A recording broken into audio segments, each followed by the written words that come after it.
Hello കൂട്ടുകാരെ, നമ്മളിന്ന് കേൾക്കാൻ പോകുന്ന കഥയുടെ പേരാണ് അമ്പിളിമാമൻ. പണ്ടൊരിക്കൽ ആകാശത്തിൽ മിൻഗു എന്ന ചന്ദ്രനുണ്ടായി. രാത്രിയാകുമ്പോൾ ലോകത്തിന് വെളിച്ചം നൽകി അവൻ സന്തോഷം കണ്ടെത്തും. ഒരു രാത്രി അവൻ ഉണർന്നപ്പോൾ തൻ്റെ വെളിച്ചം കാണാനില്ലെന്ന് അവൻ മനസ്സിലാക്കി.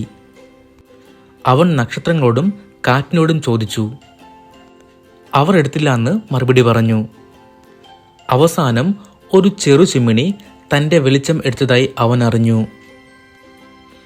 പക്ഷേ പരാതിയൊന്നും പറയാതെ മിൻഗു സന്തോഷത്തോടെ തൻ്റെ വെളിച്ചം തിരികെ വാങ്ങി വീണ്ടും പ്രകാശിച്ചു. ചിമ്മിണി തൻ്റെ പ്രകാശം മറ്റുള്ളവരെ സഹായിക്കാൻ ഉപയോഗിച്ചു എന്നറിഞ്ഞ മിൻഗു അന്നു മുതൽ തൻ്റെ പ്രകാശം മറ്റു ചിമ്മിണികളുമായി പങ്കുവയ്ക്കാൻ തുടങ്ങി.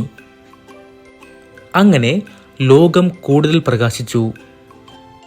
ഈ കഥ തരുന്ന സന്ദേശം പങ്കുവയ്ക്കുമ്പോൾ ലോകം കൂടുതൽ പ്രകാശിക്കും എന്നതാണ്. Good night.